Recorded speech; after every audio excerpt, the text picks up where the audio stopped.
मांगो तो जान दे दें, जो माल मांगो तो माल दे दें, मगर ये हमसे कभी ना होगा नबी का जाहो जलाल दे दें। अगर मुस्तफ़ा करीम की इज्जत पर बात आए, हम सारी मसलहतों को पीछे रखेंगे और अपनी गर्दन हुजूर के कदमों में निछावर कर देंगे। क्या मेरी इस बात पर हर नौजवान तैयार है? लब्बैक या रसूल अल्लाह, लब्बैक या रसूल अल्लाह। हमारी तकरीरों से असर नहीं लेते तो गजा और फिलिस्तीन के बच्चों से तो असर ले लो। उनकी छोटी बच्चियां, 5 साल की एक बच्ची को मैंने देखा मेहंदी के कोन से अपने नाम लिख रही है, और दूसरी बच्चियां, अरे जिनके घरों पर जंग है, मिसाइल अब गिरा कि तब गिरा, रात सोते हैं तो उनमें किसी को खबर नहीं, सुबह उनके टुकड़े मिलने वाले हैं, क्या होने वाला है। लेकिन मेहंदी कहाँ लगाई जाती है? शादियों में, खुशियों के मौके पर वो बच्चियां मेहंदियों से अपने नाम लिख रही हैं। किसी ने पूछा, बच्चियों क्या कर रही हो? कहा, कल को जालिम इजराइल अगर मिसाइल से हमला करे और हमारे टुकड़े हो जाएं, अगर हाथ बचा रहेगा तो हमारे बाप नाम देख करके पहचान तो सकते हैं। नाम देख करके वो हमें पहचान लेंगे कि ये मेरी बेटिया है, मेरी गुड़िया है। 5 साल की बच्ची के अंदर शहादत का जज्बा मौजूद है। कौन सा दूध पिलाया उन माओं ने, कौन सी तरबियत की है उन बच्चियों की। इसीलिए मैं कह रहा हूं, हम तो चिप्स पैदा कर रहे हैं। हमारे यहां क्या है, छोटी सी चीजों से घबरा कर बिलबिला उठे, भाग खड़े हो गए। अगर ये आवाजें उठ गई तो आपको मैं एक बात बता दूं, दुश्मनाने इस्लाम बल्कि जालिम अंग्रेज भी यही कहता था, उनके तोपों में उतना दम नहीं है जितना उलमा की जुबानों में ताकत होती। इसलिए वो उलमा अहले सुन्नत के दुश्मन हुआ करते। 30,000 के करीब उलमा अहले सुन्नत को इन्होंने फांसी पर चढ़ाया था। गदर जंग आज़ादी से पहले ये जो 1857 से चली है, उलमा अहले सुन्नत की जो कुर्बानियां हैं, अंग्रेज इनका दुश्मन क्यों था? इसलिए कि उनको मालूम है इनकी जुबान में बला का असर है। ये जब बोलते हैं तो लोगों के दिलों को खींच लेते हैं, और इसीलिए वो कहते हैं तोपों में उतनी ताकत नहीं है जितनी इनकी जुबानों में ताकत है। मैं खुलेआम गुफ्तगू करने का आदी हूं, इसलिए कि जितना जीना था मौला के शुक्र और एहसान के साथ अर्ज करता हूं, इस जिंदगी में जी लिया। एक इंसान की ख्वाहिश क्या होती? पढ़ाई करे, लिखाई करे, अपना घर बना ले। अल्हम्दुलिल्लाह रब तबारक व तआला ने मेरी हैसियत से लाखों दर्जा ज्यादा मुझे दे दिया। हमारी वो हैसियत नहीं थी कम उम्र में, रब तबारक व तआला ने बेशुमार चीजें अता की। हम जहां तक जाना चाहते थे इल्म के मैदान में पहुंच गए। शादी, बच्चे, घर बार सब हो गया। मजीद इस दुनिया में जीने की हवस रखना मैं समझता हूँ फजूल है। अब जो जिंदगी बाकी है रुए ज़मीन पर, हमको एक हकीकत मालूम है, मरना तो है एक दिन। बिस्तर पर पाँव रगड़ कर मरने से बेहतर है मेरे मुस्तफ़ा का नाम बुलंद करके दुनिया से जाए। अगर हमें मरना ही है, इस दुनिया से जाना ही है, ये महकम फैसला है मौला का, तो किसी के पर में सर छुपाने से या किसी की चादर में पनाह लेने से हम मौत से नहीं बच सकते। मौत से जब बचना मुमकिन ही नहीं तो हीले बहाने ढूंढने से बेहतर है कि अल्लाह का कलमा बुलंद करो। रब तबारक व तआला की ज़ात पर या कुरान पर या नबी पाक सल्लल्लाहु अलैहि वसल्लम की बात पर, इज्जत पर जब बात आए, हमें सर छुपाने की ज़रूरत नहीं, सर बाहर निकालने की ज़रूरत है।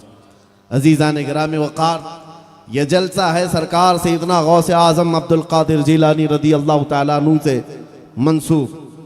आपको मैं ये बात बता दूं, हो सकता है बरसों से हमने गौसे आज़म की करामात सुनी है, लेकिन उनकी बेबाक तबलीग को भी देखो, उनका बगदाद में वरूद मसूद देखो। उस वक्त बगदाद में गौसे पाक आए थे जब वहां पर जालिमों की हुकूमत थी, शिया नवाज हुकूमत। इस तरह के सैयदना अबू बकर सिद्दीक और हज़रत उमर का नाम लेने पर मस्जिद के दरवाजे पर कोड़े मारे जाते थे। उस वक्त सुल्तानुल औलिया गौसुल आजम दस्तगीर रदी अल्लाह तआला अन्हु ने इस उम्मत की बागडोर संभाली। खानकाह में बैठने वाले मुर्शिदा निज़ाम, ये नहीं है कि तरबियत का मतलब, तसव्वुफ का मतलब दुनिया से दूरी और मखलूक से दूरी, सिर्फ ये मतलब नहीं, मखलूक में रहकर मखलूक की रहबरी करना, यह असल तसव्वुफ है और फुकरा का मसलक है। फुकरा का मसलक ये, जब उम्मत मुस्तफ़ा में बिगाड़ देखो तो गोशा नशीनी नहीं, इनके दरमियान रहकर बातिल से टक्कर लेकर इनकी इस्लाह की कोशिश की जाए। गौसे आजम सैयदना अब्दुल कादिर जिलानी रज़ियल्लाहु तआला अन्हु बगदाद मुअल्ला में जब खड़े हुए, जानते हैं कई लोग आपके हासिद थे, कितने लोगों ने दामन खींचने की कोशिशें की हैं। वक्त के खलीफा के पास जाकर कितने लोगों ने आपके खिलाफ भड़काया और एक्शन लेने की बातें तक आई।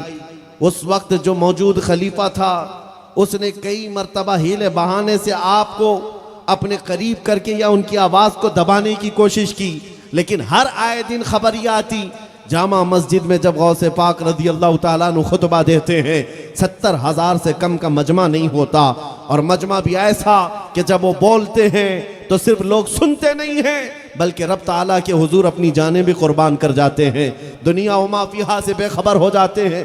गौसे आजम का ये असर बढ़ता चला गया। वक्त का खलीफा एक बार पैसों की गड्डी लेकर के या अशरफियों की थैली लेकर गौसे पाक के पास आया था कि बहुत सारे फकीर थोड़ा नजराना दिखा दे तो हमारी मुरव्वत करने लग जाएंगे, हमारी तरह बात करने लग जाएंगे। हर जमाने में लोग पैसों से खरीदने की कोशिश करते हैं। उलमाए ज़वील एहतराम, यहाँ से आज इमामा बांध कर जाने वाले फैजान अशफाक के तलबा, याद रखो जब कभी कोई तुम्हें सिक्का दिखाए ठोकर मारना और फिर कहना अपना सब कुछ गुंबद खजरा कल भी था और आज भी है। हमारे लिए दौलत कोई माने नहीं रखती। गौसे आजम का मुरीद है तो क्या मसलक लेकर चलता है। खलीफा वक्त का आया, अशरफियों की थैली लेकर के आया गौसे पाक के दरबार में। अशरफियों किसको कहते हैं? सोने के सिक्के हुआ करते थे, ला करके नजराने के तौर पर पेश किया। आपने फरमाया फकीर को इसकी हाजत नहीं, ले जाओ। फिर इसरार किया कि इसको कबूल कर लें। कुछ लोग नजराना इसीलिए देते हैं ताकि हमारा दबाव उन पर बना रहे, हमारा एहसान इन पर जमा रहे और ये हमारे हिसाब से बात किया करें। गौसे पाक का मसलक ये है, आपने फरमाया इस फकीर को इसकी हाजत नहीं, ले जाओ। दोबारा इसरार किया, फिर आपने मना किया। तीसरी मर्तबा कहने लगा क्या हदिया कबूल करना सुन्नत नहीं है? क्या ये हदिया आप कबूल नहीं करते? गौसे पाक ने वो अशरफियों की थैली उसके हाथ से ली और उसके बाद अपने हाथों से निचोड़ना शुरू किया। जब निचोड़ने लगे तो उससे खून के कतरे टपकने लगे। खून इतना बहने लगा कि वो वक्त का खलीफा बेहोश होकर गिर पड़ा। जब इफाका हुआ तो कहा कि यहाँ से लेकर चल पड़ अपनी जगह पर, वरना इससे इतना खून निकालूंगा कि यहाँ से लेकर तेरे महल तक नालियां भर जाएंगी। इसलिए कि अब्दुल कादिर को पता है ये गरीबों का चूसा हुआ माल लेकर तू एक फकीर को नजराना देने आया है। अजीज़ान गिरामी वक़ार, ये बेनियाजी, ये गिना जो उन फकरा में थी, आज के दुर्वेशों में काश ये अगर आ जाए। ये नहीं है कि हम किसी अमीर ज़ादे का एहतराम करते हुए जगह छोड़ दें या किसी नेता के आने पर हम अपनी उम्मत भूल जाएं। ये फकरा का मसलक नहीं, गौसे आजम का मसलक नहीं। दुनिया एक जगह है, मेरे मुस्तफ़ा के कदमों में रहने वाला, फटे पुराने कपड़े पहनने वाला फकीर भी हो, वो हमारे सरों का ताज है, वो हमारे सरों का ताज है। हमने जो इज्जत दूसरी जगह ढूंढनी शुरू की है, हमारी इज्जत चली गई है, हमारी इज्जत चली गई है। इकबाल ने कहा उनके जो हम गुलाम थे खल्क के पेशवा रहे, उनसे फिरे जहां फिरा फिर आई कमी वकार में। हुजूर पाक सल्लल्लाहु तआला अलैहि वसल्लम से जो इज्जत मिली है वही इज्जत सबसे बुलंद है, सबसे बुलंद व बाला है। और उनसे निस्बत रखने वाले गुलामों की इज्जत करना, मेरे अजीजों, अपना मसलक बनाओ, अपना ये मिशन बनाओ कि मैं हमेशा इस चीज़ को देखते आ रहा हूँ। आज लोगों के यहाँ ये तरीक़ा कार बदल गया। जिसके पास माल ज़्यादा है, आप ये समझते ही वो अपने वक्त का स्टार है। या उसके पास शोहरत ज्यादा हो गई है, दुनियावी मामलात में आपको ये लगने लग गया कि ये दुनिया का बड़ा आदमी है, इसके आगे पीछे चलना चाहिए, सेलिब्रिटी है, स्टार है। आप इज्जत दुनियावी मामलात में ढूंढने लग गए, जबकि मेरे अजीजों, नबी पाक सल्लल्लाहु तआला अलैहि वसल्लम की निस्बत में जिसने इज्जत ढूंढी है, अल्लाह उसकी इज्जत इतनी बढ़ा देता है, इतनी बढ़ा देता है। ये तजुर्बे की बात कर रहा हूं। आज हमें दुनिया पहचानती है तो इसलिए नहीं कि हम किसी पार्टी के नेता बनकर तुम्हारे पास आए। दुनिया सिर्फ हमें जो पहचानती है वो सिर्फ इतनी निस्बत है, जब तक बिके न थे तो कोई पूछता न था। या रसूल अल्लाह, तुमने खरीद कर हमें अनमोल कर दिया। हमारी जिंदगी में इस नौकरी के अलावा क्या है? आज सरकार गौसे आजम अब्दुल कादिर जिलानी रदी अल्लाह ताला अन्हु की निस्बत से यहां जमा है, तो उनका मसलक याद करो। हक बोलना और दुनियावी असबाब से ना घबराना, यह गौसे आजम का बहुत अजीम मिशन था। उस वक्त हक बोल रहे थे जिस वक्त हजरत अबू बकर, हजरत उमर का नाम लेने पर भी कोड़े मारे जा रहे थे, उस वक्त बोल रहे थे। आज आवाजें अगर खुल गई, हो सकता है एक गर्दन कटेगी, दो गर्दनें कटेगी, लेकिन एक बात याद रखो, कितने गाजी मारोगे, हर घर से गाजी निकलेगा। यह मुस्तफ़ा करीम सल्लल्लाहु अलैहि वसल्लम का चमन है। कुरान कहता है अल्लाह के नूर को ये अपने मुंह के फूंकों से बुझाना चाहते हैं, ऐसा कभी नहीं होगा। अल्लाह अपने नूर को सुबह क़यामत तक मुकम्मल करेगा। ये दीन इस्लाम का चमन लहलहाता रहेगा। आज मेरे अजीजों, एक तरीके से मैं कहता हूं, आजमाइश का दौर तो है ही। दिल पसीज गया है फिलिस्तीनियों का जुल्म देखकर, फिलिस्तीनियों पर होने वाले मजालिम को देखकर, लेकिन साथ में बार बार एक टीस उठती है दिल के अंदर। रुए जमीन पर ऐसे मोमिनीन की जमात सिर्फ हमने किताबों में पढ़ा था, आज उन बच्चों के अंदर वो उस ईमान की इस्तिकामत को हम देख रहे हैं। उनके छींतड़े उड़ गए, उनके सामने टुकड़े कर दिए गए, एक एक कब्र में 80 मुर्दों को दफन कर दिया गया। फिर भी जाकर उनसे पूछो क्या जमीन बेचोगे, वो लात मारेंगे और कहेंगे नहीं, यहीं रहेंगे, यहीं रहेंगे। मियाँ हम तो घबरा करके बिलबिले से बिलबिला उठते हैं, छोटी सी तकलीफ पर बिलबिला उठते हैं।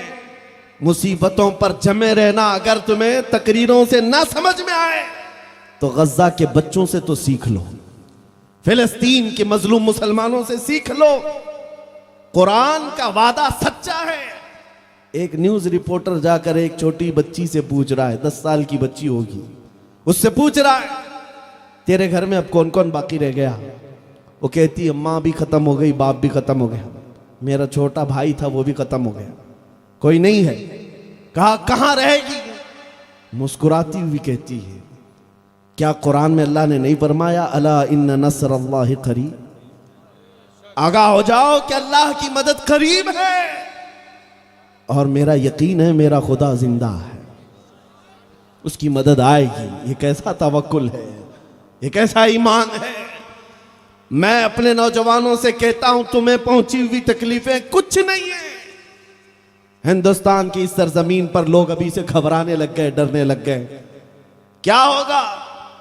अरे चोर चमार आए, जंगल में रहने वाले ऐसे जानवर हुकूमतों पर बैठ करके अगर किसी गरीब की घर पर बिल्डोजर चलाते हैं तो तुम खौफ ना खाना।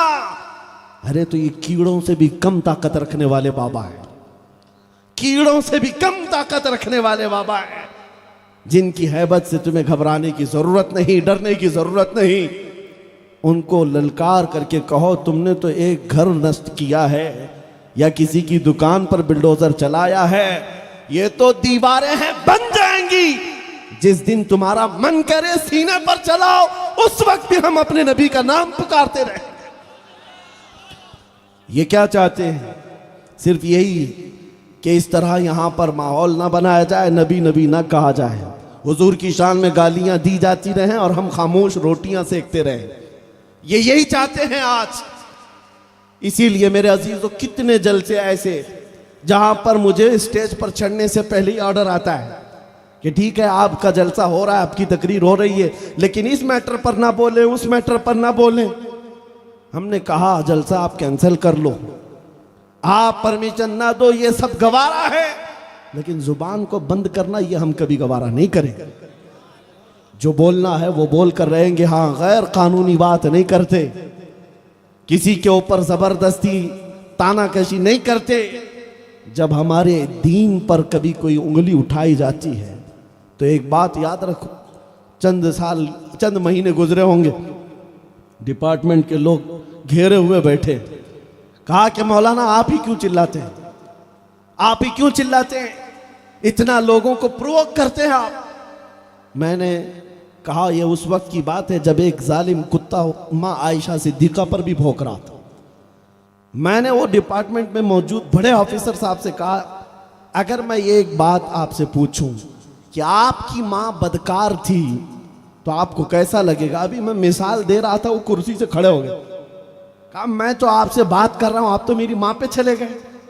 मैंने कहा आपकी माँ पे गया नहीं, सिर्फ मिसाल के तौर पर पूछ रहा हूं, आपको कैसा लगेगा।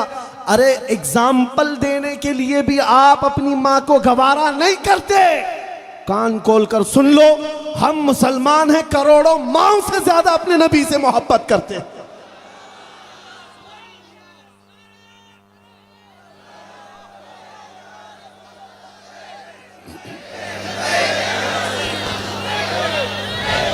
बस आज का एक पैगाम मैं देकर के जाऊंगा जो बरेली की सरजमीन से उठा था। आला हजरत ने फरमाया था, खौफ ना रख रजा जरा, तू तो है अब्दे मुस्तफा। खौफ ना रख रजा जरा, तू तो है अब्दे मुस्तफा। तेरे लिए अमान है, तेरे लिए अमान है। ये उलमा जो बैठे हुए हैं, इनकी आवाजों को खोल दो, इनके गलों को आजाद कर दो। इनके मिंबरों पर, इनके मेहराबों पर तुम पाबंदियां ना लगाओ कि मौलाना हालात खराब है, ये ना बोलो, वो ना बोलो। ये मुआश के मारे हुए बेचारे तुम्हारे हालात को देखते हुए खामोश हो जाते हैं और इस तरह से कौम के अंदर बुज़दिली आने लग जाती है। मैं उलमा से भी कहता हूं, अगर इस तरह की नौकरियां छूटती हैं तो छूटे, अल्लाह रज़्ज़ाक़ है, मुसब्बिबुल अस्बाब है। अगर एक दरवाजा कौम बंद करती है, मेरा मौला 70 दरवाजे कुशादा करेगा। लेकिन हक बात बोलने से कभी पीछे ना आए। सरकार गौसे आजम अब्दुल कादिर जीलानी रज़ियल्लाहु तआला अन्हु मिंबर पर खड़े होकर तकरीर कर रहे हैं, बयान कर रहे हैं, मजमा बहुत बड़ा है। अचानक छत के ऊपर से एक काला सांप गिर गया, और वो भी कहां, आपके कंधे पर गिरा, फिर आपके अंदर दाखिल हुआ, आस्तीन में आया। सांप है और वो भी खतरनाक किस्म का काला सांप। बयान जारी रहा, बयान चलता रहा। लोग थोड़े से इधर उधर हो गए, कुछ मुंतशिर हो गए, कुछ जमे हुए बैठे रहे, लेकिन आपकी खिताबत में जरा बराबर भी न लग़ज़िश आई, न कभी फिसलन देखा। बराबर फसाहत और बलागत के साथ बयान जारी रहा। वो सांप घूम फिर करके वापस चला गया। जब बयान खत्म हुआ तो लोगों ने पूछा ये क्या बात थी। ये सांप आया और आप बयान जारी रखते रहे और उसके बाद भी आपने कलाम को मुकम्मल किया। गौसे पाक रज़ियल्लाहु ताला अन्हु फरमाते हैं, मैं उस कादिर का बंदा अब्दुल कादिर हूं, मुझे उसकी कुदरत पर यकीन है। अगर मौला ने मेरी मौत लिखी है तो ये काला कीड़ा नहीं, चूंटी से भी मौत हो सकती है। और अगर उसने मौत नहीं रखी, इस तरह के 100 सांप भी मेरे गले में लटक जाए, मुझे कोई मौत नहीं दे सकता। इस यकीन के साथ आज इस जमीन पर जियो। ऐ सुन्नियो, अगर हमारी मौत लिखी है, हम किसी रोड पर फिसल करके भी मर सकते हैं, लेकिन अगर मौत नहीं लिखी है तो मोदी और योगी से भी कुछ नहीं हो सकता। कौन डराया हुआ है तुम्हें? कौन डराया हुआ है? क्या जेल की सलाखें मोमिन को पाबंद बना देती हैं? क्या जेल की सलाखें और फांसी के फंदे हमारे जज्बात को कुचल देते हैं? इनके आबा व अजदाद में हजरत मुजफ्फर हुसैन कचौचवी थे। फरमाते थे जब उनको कैद किया गया था तब आपने एक शेर कहा था, मुजफ्फर को मुकय्यद न समझ ऐ सय्याद, मुजफ्फर को मुकय्यद न समझ ऐ सय्याद, मेरी यह असीरी भी सुन्नत आबाई है, मेरी यह असीरी भी सुन्नत आबाई है। तुम्हारे जज्बात न जेल की सलाखों से खत्म होते हैं, ना ही फांसी के फंदों पर खत्म हो जाते हैं। दुनिया ने ये सारे ट्रायल करके देख लिए। हम हमारे साथ, हमारे असलाफ के साथ इमाम अहमद बिन हम्बल को जब बाजार बगदाद में कोड़े मारे जाते थे, तकरीबन 300 कोड़े मारे गए। वक्फे वक्फे के साथ कई मर्तबा कोड़े मारे गए। आपका मशहूर ज़माना एक चोर के सामना हुआ। उस जमाने का एक चोर था, रास्ते से गुजर रहा था। उलमा के लिए बात बहुत ही अहम है। इमाम अहमद बिन हम्बल को देख करके वो रुक गया। कहा, अहमद बिन हम्बल, मुझे पहचानते हो? कहा, नहीं। कहा, मैं फला डाकू हूं, फला चोर हूं। चोरी के जुर्म में अब तक मैं 1500 कोड़े खा चुका हूं। इमाम अहमद बिन हम्बल उस वक्त 100 कोड़े खाए हुए थे। 100 कोड़े उनको लगे हुए थे। और ये चोर मिलकर कह रहा है, अब तक चोरी के जुर्म में मुझको 1500 कोड़े लग चुके वक्फे वक्फे पर, लेकिन फिर भी मैं चोरी नहीं छोड़ा। चालू है। कहा, कहना क्या चाहते हो? कहा, चोरी तो एक गलत चीज है, 1500 कोड़ों के बाद भी मैं चोरी नहीं छोड़ा। अहमद बिन हम्बल, 100 कोड़ों के बाद तू दीने मुस्तफा को ना छोड़ना, ना ही हक बोलना छोड़ना। उस जमाने के चोर भी ये समझते थे उलमा का मिशन कुछ और है, उलमा का मसलक कुछ और है। हम गलत हैं, लेकिन उलमा को वो पाबंदे सलासिल नहीं करते। गुनहगार तो होते थे, लेकिन गद्दार नहीं थे। मेरे अजीजों, आज वो वक्त आया है जब हक बोलने की जरूरत है और उलमाए ज़वील एहतराम को आवाज उठाने की जरूरत है। और अगर अब ना बोला जाए तो फिर ये आने वाली नस्लें हुजूर का नाम लेने से डरने ना लग जाए, कुरान पढ़ने के लिए खौफजदा ना होने लग जाए, जैसे आज अजानों के सिलसिले में इन्होंने डराया हुआ है। अभी तो लाउड स्पीकर पर बात चल रही थी, चंद महीने गुजरे होंगे, सारी दज्जाली मीडिया कूद पड़ी है। अजान की आवाज इतनी, अजान की आवाज इतनी। बहस करते करते कहां तक चले गए? कलमाते अजान पर भी। क्या अजान के कलमात में ऐसा है, ला इलाहा इल्लल्लाह, कोई खुदा नहीं सिर्फ अल्लाह है। ये तो हमारे सारे खुदाओं को रद्द करते हैं। 1400 साल से क्या सो रहे थे? ये कलमा पहले से चल रहा, अभी आज समझ में आया। मेरे अजीजों, ये धीरे धीरे उन कलमात पर भी आना चाहते हैं जो हमारे दीन की जड़ है और बुनियाद है। और इसकी असल वजह यही है, जब तक तुम खामोश रहोगे, जब तक तुम ये सहने की आदत डालते रहोगे। मौला इमाम हुसैन का एक कलमा नकल किया गया है किताबों में। आपने फरमाया, मेरे नजदीक जालिम सिर्फ वो नहीं जो हाथ उठाता है किसी पर, जालिम उससे बड़ा वो है जो जुल्म सहकर खामोश रहता है, खामोश रह जाता है, इसलिए कि वो पूरी कौम को बुज़दिल बनाता है। आवाज उठाना सीखो। मौत और हयात अल्लाह के दस्ते कुदरत में है। रब्बे जुल जलाल जो अंधेरियों के बाद उजाले लाता है, गहन लगने वाले चांद को फिर आबो ताप के साथ चमकाता है, क्या वो कादिर मुतलक इस बात पर कुदरत नहीं रखता इस उम्मत पर आए हुए इन अंधेरियों को छाट कर फिर उम्मत को उजाले में ले आए? यकीनन वो कादिर मुतलक इस बात पर कुदरत रखता है। चंद दिन देखना, उसके बाद मैं तो हमेशा ये कहता आया हूं, कुछ देर की खामोशी है, फिर शोर आएगा। आज कुत्तों का वक्त है, कल हमारा दौर आएगा।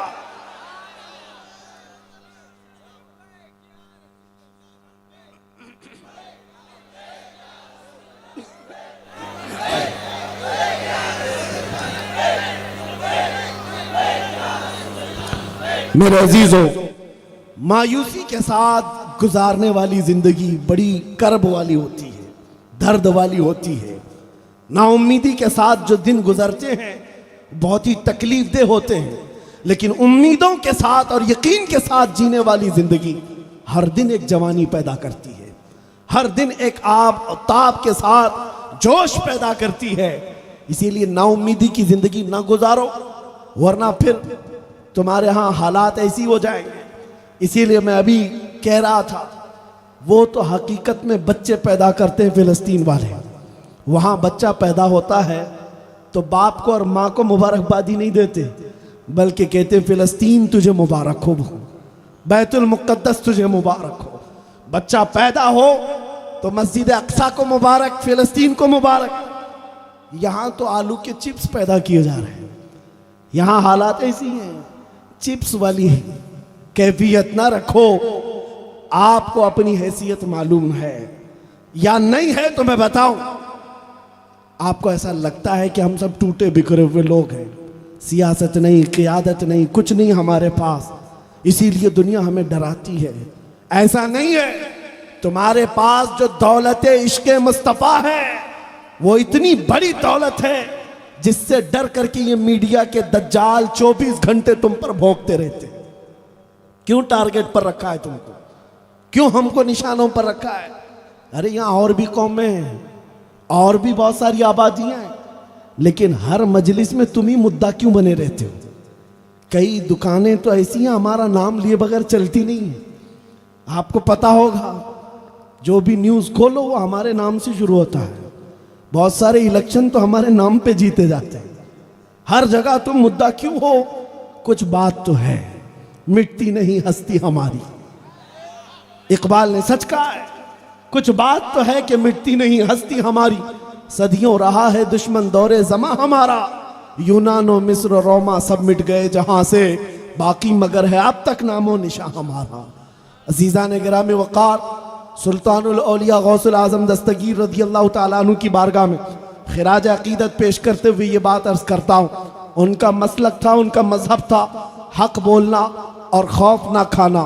आज उलमा के अंदर वो मसलक आए जिसमें आला हज़रत फाज़िल बरेलवी रज़ियल्लाहु ताला अन्हु ने पूरे डंके की चोट के साथ ऐलानन जो किताबें लिख करके अपने शागिर्द पैदा करके मसलक बताया है, उसी मसलक की आज ज़रूरत है। आज कुछ लोगों को ऐसा लगता है मसलक आला हज़रत दो चंद चीज़ों का नाम है और दो चंद चीज़ों पर ही वो लोग समझते हैं। अवाम की बात कर रहा हूँ। अरे ये दीन मुस्तफ़ा है, सहाबा का तौर तरीक़ा है, ताबईन का मसलक है जो मसलक आला हज़रत है। मसलक आला हज़रत में बहुत चीज़ें हैं, गरीबों की मदद भी मसलक आला हज़रत, और उलमा का अदब व एहतराम भी मसलक आला हज़रत, हक बोलना मसलक आला हज़रत, गीबत ना करना भी मसलक आला हज़रत, चुगली ना करना भी मसलक आला हज़रत, चोरी ना करना भी मसलक आला हज़रत, और इन अय्याम में जालिमों की पुश्त पनाही ना करना मसलक आला हज़रत है। मसलहत के रास्ते ढूंढते हुए दीन को छुपाना या शायर इस्लाम में कंप्रोमाइज करना, ये मसलक आला हज़रत नहीं। आला हज़रत फाज़िल बरेलवी की किताबें पढ़ो तो आज के दौर में हो सकता है बहुत कम लोग हिम्मत करें बोलने की, बहुत कम लोग हिम्मत करें, लेकिन वो मर्द कलंदर किताबों में लिख गए, कहा जिस जगह पर शायर इस्लाम पर हमला हो और वो ऐसा शायर इस्लाम कि जो वाजिब भी नहीं, फर्ज भी नहीं, मुस्तहब है, लेकिन उसको मिटाने की दुश्मन कोशिश करें तो मुसलमानों को उसको इख्तियार करना जरूरी हो जाता है। छोड़ना नहीं है, इख्तियार करना है, बहुत जरूरी हो जाता है। इसीलिए आज के दौर में मेरे अजीज, आपके लिए जो चीजें लाजिम हैं, तुम कैसे नामूस रिसालत की हिफाजत करोगे? अपने अमल से करो। दाढ़ियों की मुखालिफत जब होने लगे, दाढ़ियों को जिंदा करो। अमामों की जब मुखालिफत होने लगे, अमामे बांधो और नबी पाक की सुन्नत को जिंदा करो। तुम तो मॉडर्न बनने के चक्कर में पता नहीं कहां से कहां बह गए। फिल्म स्टार हॉलीवुड और बॉलीवुड को अपना आइडियल बना लिया और उनके पीछे भागते हुए उनके फैन कहलाने में भी शर्म नहीं महसूस करते। अरे मुजरा करने वाले उन जहन्नमियों के पीछे भागते हो। जब नारा मेरे मुस्तफ़ा की इज्जत का लगाते हो तो हुजूर की गुलामी में फख्र क्यों नहीं करते? हुजूर पाक के तौर तरीके पर फख्र क्यों नहीं करते? दुनिया तुम्हारे चेहरों से दाढ़ियां छीनने लगे, तुम निकाल कर नालियों में बहा देते हो। दुनिया तुम्हें बालियां पहनाने की कोशिश करे, तुम तो चूड़ियां भी पहन लेते हो। चोटी रखने की कोशिश करे, दुनिया फैशन बनाकर तुम सब बन जाते हो। अरे जरा देखो तो सही, ये जालिम दुनिया तुम्हें औरत से मर्द, मर्द से औरत बनाने पर लगी है और पता नहीं तीसरी मखलूक तुम्हें बनाकर छोड़ देती है। तुम उस पे ऐश के साथ, खुशियों के साथ नाच भी रहे हो। तुम्हें ये खबर नहीं तुम्हारी इज्जत इनके पीछे भागने में नहीं है, तुम्हारी इज्जत मुस्तफा के कदमों से वाबस्ता है, हुजूर पाक के कदमों से वाबस्ता है। आज भी करके देख लो तजुर्बा, आओ उस नुक्ते पर, उस पॉइंट पर जहां मेरे नबी ने अपने सहाबा को छोड़ा था। मजीद किसी चीज की जरूरत नहीं। इकबाल 10 साल यूरोप में खाक छान करके आया, तहकीकात करके वापस अपने वतन आया। यूरोप को भागते हुए देखा, तरक्की की होड़ पे, साइंस में, फिजिक्स में, ज्योग्राफिया में, अलजिब्रा में। वापस इकबाल आकर अपनी कौम को क्या बशारत दिया? कहा मैं ढूंढने गया था मेरी कौम की तरक्की किस बात में है, सब मैदान देख लिया।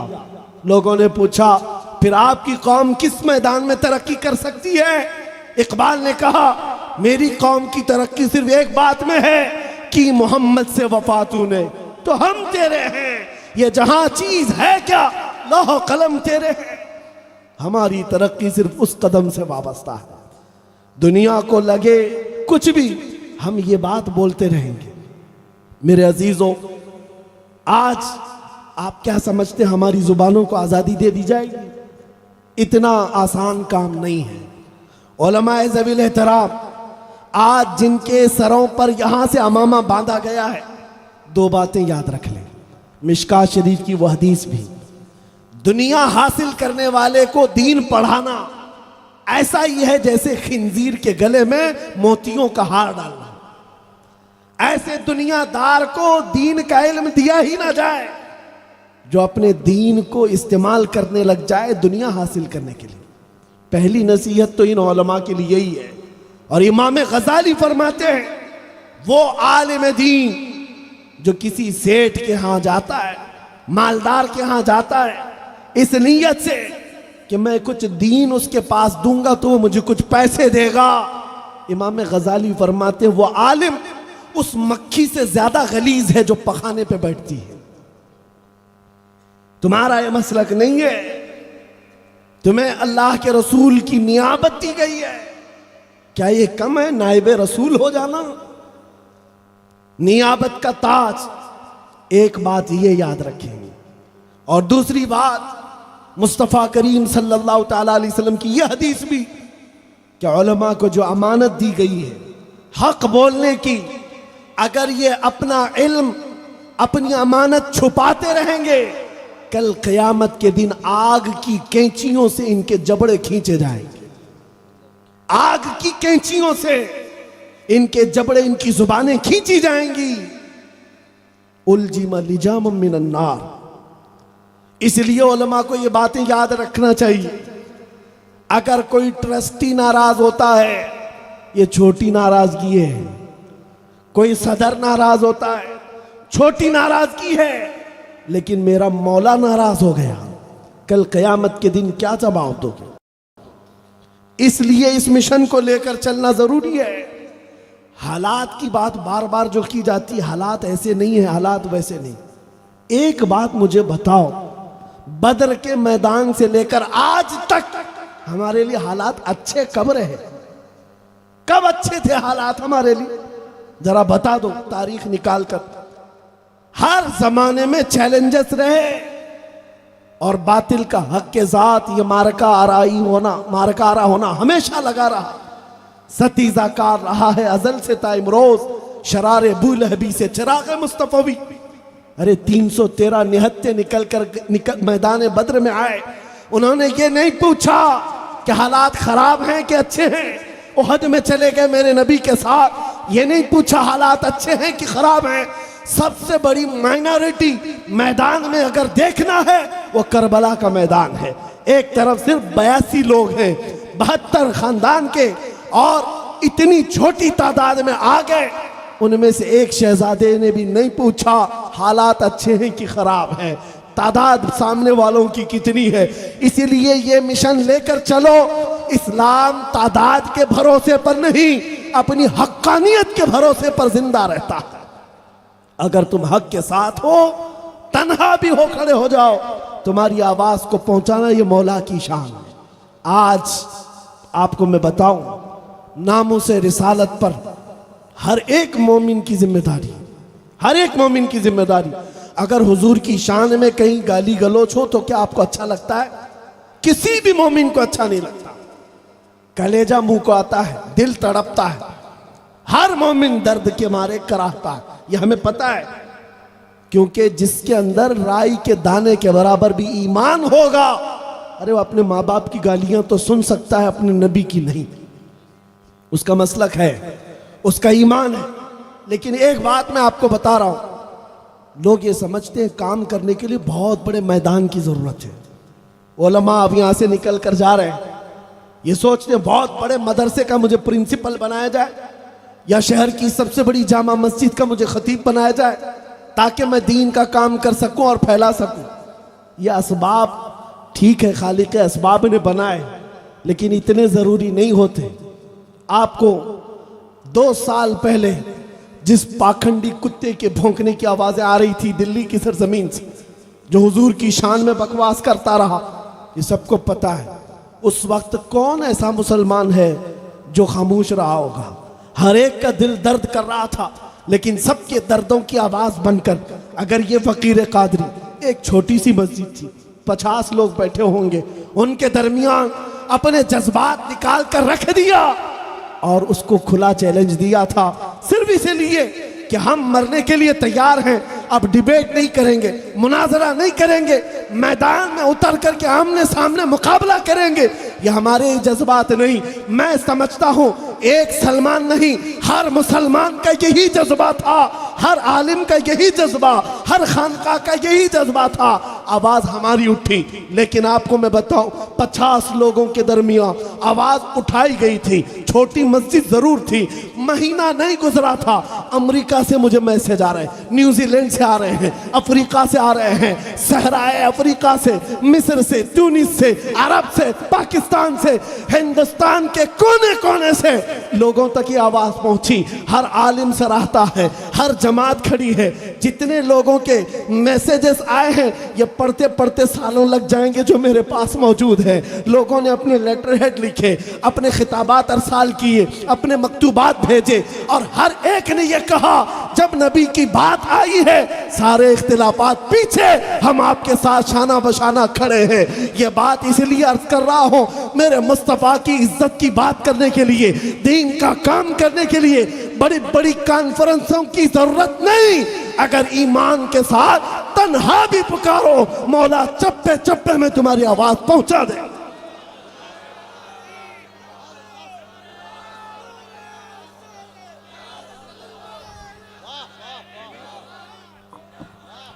दिल से जो आवाज निकलती है असर रखती है, पर नहीं ताकत परवाज मगर रखती है।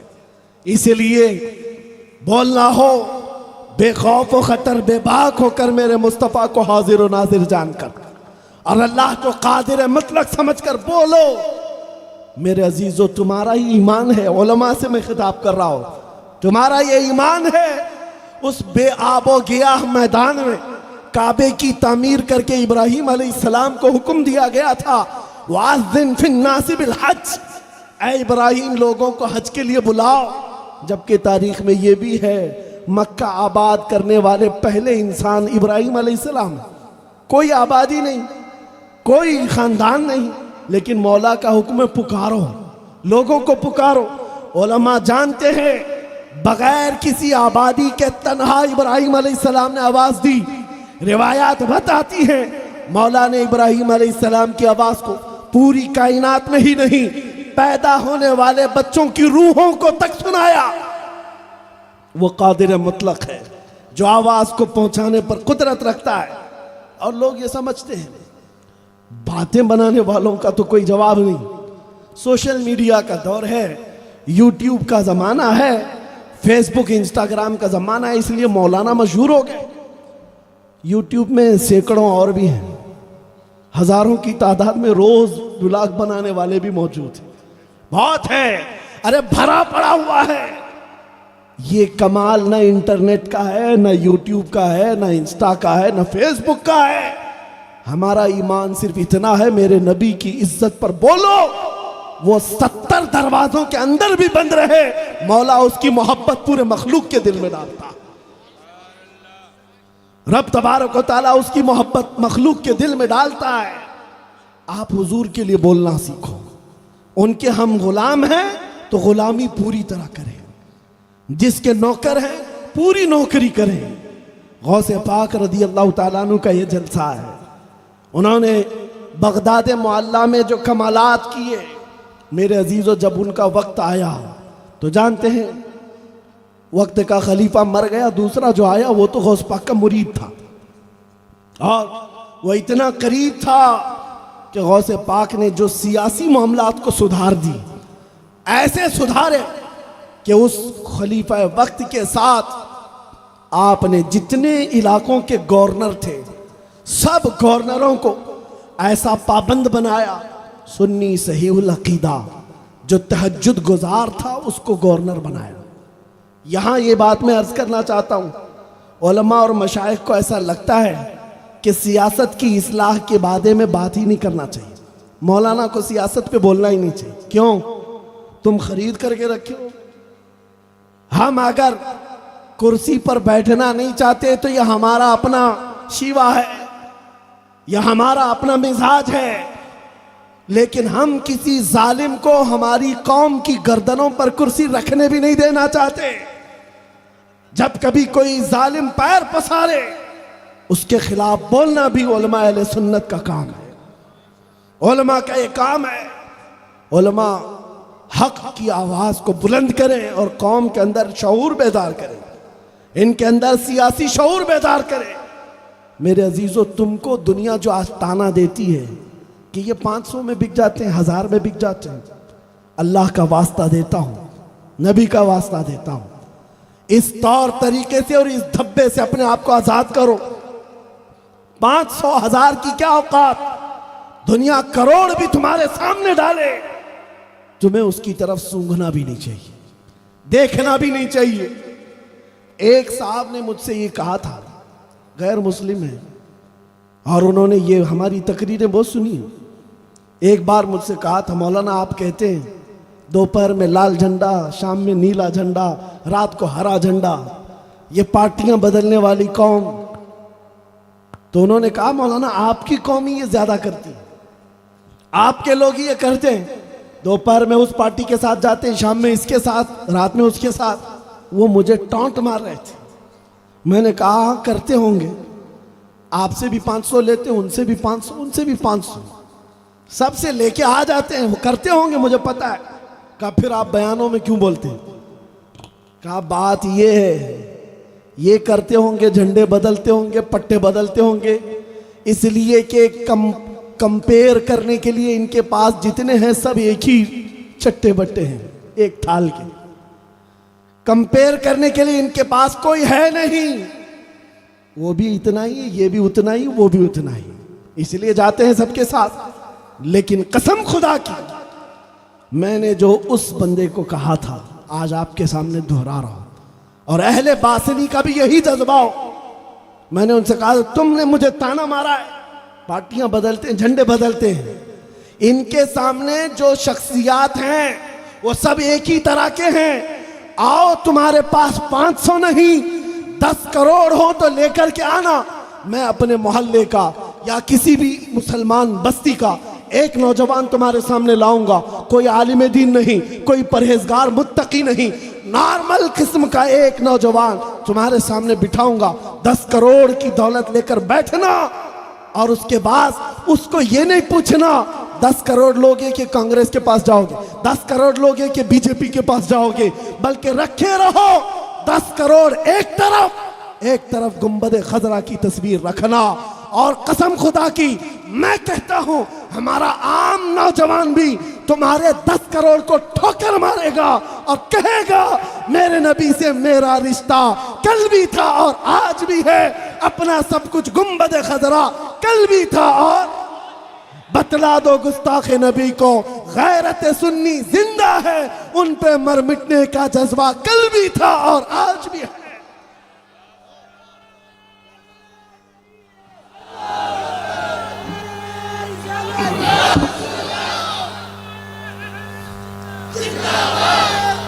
मैंने जो बात कही वो हक है या नहीं है? आप इस जज्बे को रखते हैं या नहीं? बाकी नोट इधर उधर आती जाती रहती, उससे मुझे कोई ताल्लुक नहीं, लेकिन जब नबी की बात आए सारी दुनिया को ठोकर मारना, सबको छोड़ दो। इसलिए कि तुम्हें मैं बताता हूं, अगर नबी पाक के दामन से जरा बराबर भी रूगर्दानी किया, अभी तो आप सुन रहे थे कसीदे कलामिया, कसीदे अशरफिया, हजरत सैयद कलीम अशरफ साहब अदामुल्लाह इकबालहू का कि रूसिया हो जाओगे उनका तरीका छोड़कर, नबी पाक सल्लल्लाहु अलैहि वसल्लम का तरीका छोड़ोगे, काले चेहरे वाले हो जाओगे। और यह हमने देखा है, लखनऊ का एक राफजी कुत्ता निकला था जो धर्म बदल करके, नाम बदल करके मीडिया की सुर्खियां बटोर रहा था, और सारे मीडिया वाले हॉट सीट पर उसको बिठाते थे। आइए त्यागी जी, नाम बदल लिए, और उनको ऐसा लगा था एक खलबली मच जाएगी हिंदुस्तान में कि धर्म परिवर्तन हो रहा है, इस्लाम छोड़कर लोग जा रहे हैं। अरे ऐसे कुत्ते हजार चले जाएं, इस्लाम पर कुछ फर्क नहीं पड़ता, कुछ फर्क नहीं पड़ता। और हमने उनकी जिंदगी को देखा, 6 महीने पुजारियों की चाट छाट करके वापस आए, बाद में पता चला कि पंडितों ने भी किक मार करके भेज दिया है। कुत्ता ना इधर का रहा ना उधर का रहा, धोबी का कुत्ता न घर का न घाट का। 100 साल पहले बरेली के इमाम ने यह आवाज उठाई थी, या रसूल अल्लाह, जो तेरे दर से यार फिरते हैं, दर बदर यूं ही खार फिरते हैं। जो तेरे दर से यार फिरते हैं, दर बदर यूं ही खार फिरते हैं। हुजूर को छोड़ करके जो जाता है उसकी जिल्लत दुनिया में जब ये है तो फिर हश्र में तो देखना है, क्योंकि हश्र का आलम तो ये है, अर्श हक है मसनद रिफात रसूलुल्लाह की, देखनी है हश्र में इज्जत रसूलुल्लाह की। अगर आपको यकीन है कि नबी हमारे साथ है और हम नबी के हैं, तो दुनिया के इन मामलात से खौफजदा होना छोड़ दो। मॉब लिंचिंग की बात, इस राजस्थान के इलाके में कई मामलात हुए, हम इस बात से डरते नहीं और उनको जवाब दे करके जाते हैं। अगर हमारी ये बात पहुंचती है तो सुनो कान खोल कर, 1400 साल के बाद तुम किसी गरीब मुसलमान को पकड़ करके, बांध करके, मार करके उसको अपने खुदा का नाम लेने पर मजबूर करते हो और उसकी जान ले लेते हो और लोगों को वीडियो शेयर करके दहशत डालते हो। देखो हम ऐसा कर सकते हैं, जालिमों ये रखो अपनी जेब में। इस तरह की आतंक और इस तरह का दहशत, इस तरह का टेररिज्म हमने कूफा में भी देखा, करबला में भी देखा, मक्का में भी देखा। वहां पर गयूर मुसलमानों को रेत पर लेटा करके सिल रख देते थे सीनों पर, और उनको फांसियों पर भी चढ़ाया है। खुबैब इब्न अदी के नाखूनों को पकड़ से खींचा था, जैद बिन दसना को आंखों में गरम सलाइयां फेरी गई थी, उनके कान, नाक और होंठ काट लिए गए थे। ये मॉब लिंचिंग तो 1400 साल से कुफ्फार और मुशरिकीन करते आ रहे हैं। तुम तो उनकी नाजायज औलाद, आज ये दोबारा ट्रायल कर रहे हो। लेकिन खबरदार याद रखना, उस वक्त तुम्हारे नाजायज बाप दादाओं से इस्लाम नहीं मिटाता, आज भी इन कुत्तों से इस्लाम नहीं मिट सकता। इस्लाम तेरी नब्ज न डूबेगी हश्र तक, तेरी रगों में रवा खून है 4 यार का। इस्लाम जिंदा होता है हर करबला के बाद। यहां पर यह दोहराया जाएगा, ये तारीख दोहराई जाएगी। गज्जा में जो हो रहा है इसको दिखा करके दुनिया मजे ले रही है। ये दुगलापन आप देखें, इनका दुगलापन। यूक्रेन पर रशिया बमबारी कर रहा था, तभी इनके मुंह में दही जमा हुआ था। क्यों? रशिया इनका दादा है, बोल नहीं सकते उसको कि वो आतंकवादी आतंकवाद है या फिर वो टेरर अटैक कर रहा है। नहीं, वो तो वार है, बैटल है, जंग है। और यहां एक मुट्ठी भर जमात अपनी जमीन के लिए लड़ रही है। वो दहशतगर्द है, वो टेररिस्ट है, उसका नाम भी ना लो। ये दोहरा मेयार तुम्हारे पास क्यों आया? बात सिर्फ इतनी है, तुम्हें आतंक, दहशत और टेररिस्ट से कोई मतलब नहीं। बात सिर्फ इस्लाम और कुफ्र की है, बात सिर्फ इस्लाम और कुफ्र की है। इस्लाम जहां आया तुम्हारे दिल में कीड़े पड़ गए। इस्लाम जिस जगह नजर आया तुम्हारे पेट में सांप लौटने लग गए दुश्मनी के। ये दोहरा मेयार मीडिया में भी देखोगे, पूरी दुनिया में भी देखो, लेकिन इनके प्रोपेगेंडा करने से कुछ फर्क नहीं पड़ता, कुछ फर्क नहीं पड़ता। अबू जहल ने क्या क्या नहीं किया, कितना प्रोपेगेंडा फैला मेरे नबी के लिए। लोगों को पकड़ पकड़ कर कहता था वो जादूगर है, वो शायर है, वो मजनू है, नाउजुबिल्लाह। क्या असर हुआ? और उसकी जुर्रियत आज पूरा टेलीविजन लेकर बैठी हुई, अबू जहल के सारी औलाद बैठी और प्रोपेगेंडा फैला रहे हैं। अरे तुम्हारी जेब में से सुई भी निकल गई, अरे बड़ा टेररिस्ट है या आतंकवाद है, और कहीं कोई दूसरा पूरा बम भी उड़ा दे, अरे नहीं वो तो गलती से उड़ गया होगा, वो ट्रायल कर रहा होगा, उड़ गया होगा। ये दोहरा मेयार देखते जाना और अपना ईमान मजबूत रखो, अपना ईमान मजबूत रखो। मुझे शर्म आती है उस वक्त जब इस तरह का दोहरा मेयार रखने वालों के पीछे हमारी कौम जय जय करते हुए भागती है। तुम्हें जरूरत नहीं किसी की जय विजय क्यों पुकारें, क्या गरज हमको, हमें काफी है सैयद अपना नारा या रसूल अल्लाह, हमें काफी है सैयद अपना नारा। बस मैं अपनी गुफ्तगू को खत्म करता हूं, वक्त बहुत हो चुका। मेरे अजीजों,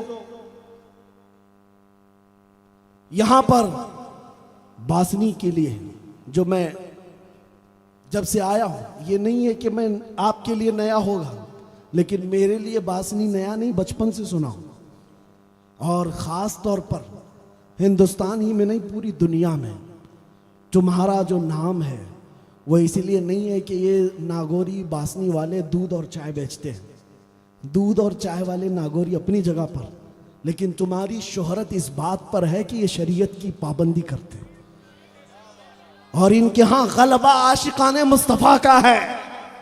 बड़े बड़े उलमा अकाबिर मशाइख यहाँ आते रहे, मैं हाजिरी इसीलिए लगाया कि उनका फैज़ मुझे मिल जाए।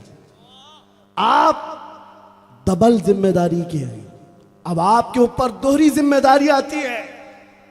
जब तुम्हारे लिए पूरी दुनिया में ये नाम है, यहाँ दो बड़े इदारे चलते हैं, दो नहीं और भी होंगे, और भी इदारे यहाँ पर हैं, सुन्नी इदारे यहाँ पर हैं, एक दो नहीं सैकड़ों उलमा यहाँ से निकल रहे हैं। तब तुम्हारी जिम्मेदारी डबल हो जाती है कि कहीं दुनिया ताना ना मारे कि चिराग के नीचे अंधेरा है। नौजवानों, फैशन परस्ती के और मॉडर्निज्म के पीछे भागना छोड़ दो, हुजूर के कदमों में इज्जत ढूंढो, हुजूर के दामन में इज्जत ढूंढो। इन उलमा को आप यही समझते, अभी मौलाना बता रहे थे, कौम तो अब ये समझने लग गई कि ये मौलवी मौलाना लोग किसी मदरसे में बैठ करके पढ़ा करके चले जाते हैं, 7,000 8,000 की तनख्वाह होती है, इनकी मस्जिदों में इतने ही होते। ये ख्याल बदल डालो, ये ख्याल बदल डालो। न पूछ इन खिरकापूशों को इरादत हो तो देख इनको, यदे बैजा लिए बैठे हैं अपनी आस्तीनों में। तुम्हें पता नहीं है, अगर दुनियादारी इनके पास नहीं है तो क्या समझते हो कि मौलवी कुछ नहीं कर सकता? मुझ जैसा एक छोटा मौलवी इनके खीमों को हिला सकता है। तो तुम्हें अभी अंदाजा नहीं अहले सुन्नत व जमात के इस तबके में कितना दम और खम मौजूद है, कितनी ताकत मौजूद है। आप ये समझते हैं कि ये मौलवियों को खाली मस्जिद की इमामत और मदरसे की मसनद संभालनी आती है? नहीं, पूरे तुम्हारे दीन की फसील बन करके, पूरे तुम्हारे अकीदे के मुहाफिज बन करके जिंदगी भर तुम्हारे साथ है। बल्कि यूं समझ लो, इमाम गजाली रहमतुल्लाह ताला अलैह फरमाते हैं, अन्नासु कुल्लुहुम मौता इल्लल उलमा। इंसान ये जितने हैं सब मुर्दा हैं, सिर्फ उलमा जिंदा है, इल्म वाले जिंदा हैं, इमाम गजाली फरमाते हैं। लेकिन साथ में आपने और भी फरमाया है, उलमा इस बात पर ये ना समझ ले कि हम जिंदा हैं, ये मुर्दे हैं। उलमा के बारे में आपने फरमाया, कौन से उलमा जिंदा हैं जो अपने इल्म पर अमल करते हैं, और फिर आपने फरमाया अल्लाह की खशियत रखते हैं, वो उलमा जिंदा हैं। बहरहाल यहाँ पर बासनी वालों की ये डबल जिम्मेदारी है, इश्क रसूल का चिराग रोशन करो, अपने बच्चों की तरबियत पर ख़ास तवज्जो दो। मैंने शुरू में एक जुमला कहा, अगर हमारी तकरीरों से असर नहीं लेते तो गज़ा और फ़िलिस्तीन के बच्चों से तो असर ले लो। उनकी छोटी बच्चियां, 5 साल की एक बच्ची को मैंने देखा मेहंदी के कोन से अपने नाम लिख रही है, और दूसरी बच्चियां, अरे जिनके घरों पर जंग है, मिसाइल अब गिरा कि तब गिरा, रात सोते हैं तो उनमें किसी को खबर नहीं, सुबह उनके टुकड़े मिलने वाले हैं, क्या होने वाला है। लेकिन मेहंदी कहाँ लगाई जाती है? शादियों में, खुशियों के मौके पर वो बच्चियां मेहंदियों से अपने नाम लिख रही हैं। किसी ने पूछा, बच्चियों क्या कर रही हो? कहा, कल को जालिम इजराइल अगर मिसाइल से हमला करे और हमारे टुकड़े हो जाएं, अगर हाथ बचा रहेगा तो हमारे बाप नाम देख करके पहचान तो सकते हैं। नाम देख करके वो हमें पहचान लेंगे कि ये मेरी बेटिया है, मेरी गुड़िया है। 5 साल की बच्ची के अंदर शहादत का जज्बा मौजूद है। कौन सा दूध पिलाया उन माओं ने, कौन सी तरबियत की है उन बच्चियों की। इसीलिए मैं कह रहा हूं, हम तो चिप्स पैदा कर रहे हैं। हमारे यहां क्या है, छोटी सी चीजों से घबरा कर बिलबिला उठे, भाग खड़े हो गए। आला हजरत ने लिखा है, उलमा सुनो, आला हजरत फरमाते हैं, जो बुज़दिल है उसे दीन की खिदमत करने के लिए आगे आना ही नहीं चाहिए। आएगा तो मिशन को नुकसान पहुंचाएगा, नुकसान पहुंचाएगा।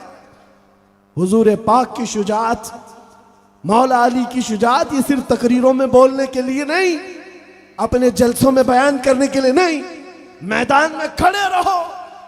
जिस वक्त जिस तरह की मुसीबतें आए उनको सह लेना, ये असल जिंदगी है। ऐ नौजवानों, उठो, वगरना हश्र ना होगा फिर कभी। दौड़ो के जमाना चाल अपनी चल